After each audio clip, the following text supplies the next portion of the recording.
Other news for you, 6 days after the primary, there is still no winner in the Republican race for governor. Only 403 votes separate State Senators Bill Brady and Kirk Dillard. On Friday, Dillard announced he wants all the absentee and provisional ballots counted before making another move, and he joins us on the phone today. Good morning. Thanks for being with us. It's my pleasure. Good morning. And now just tell us, what sort of a position does this put you in? You're just waiting to figure out what the outcome will be. Well, the waiting's tough, and I wish I could, Emily. I wish I could get this over with immediately, but I can't.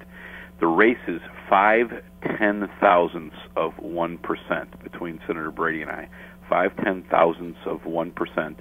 There are still several, as you said, several thousand ballots waiting to be cast.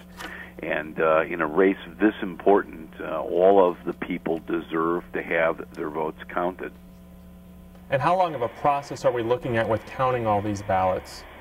On February 16th, the State Board of Elections will finally have some numbers. They have 10 days after that to canvass. So February 16th, we'll have a better handle on just where things are.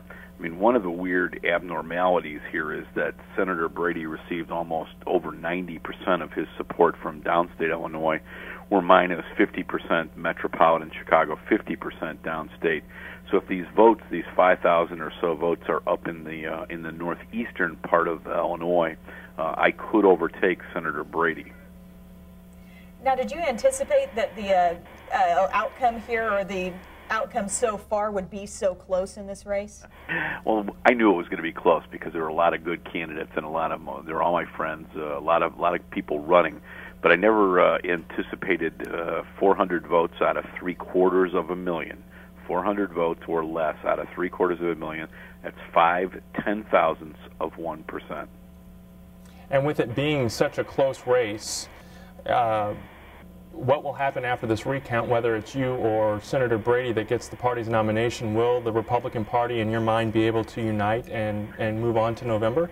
Oh, we'll definitely unite. All of us in the race were against taxes that Pat Quinn wants. We are all for job creation. We all think it's ridiculous that Pat Quinn was letting violent criminals out early. So we're united. Senator Brady and I are cordial. We're good friends. We're members of the same caucus. We will be united. You mentioned recount. I'm not sure there's going to be a recount. But what's going on now is all of the election authorities, and there's about 115 of them, are just double-checking their math.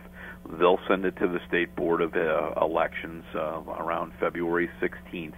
And then we'll have a better handle where they are. But the most important thing is, if you cast a vote, you want it counted. Some of these people are military people whose ballots are coming in, and I just want to make sure every person's vote is counted. It's 5/10,000ths of a percent.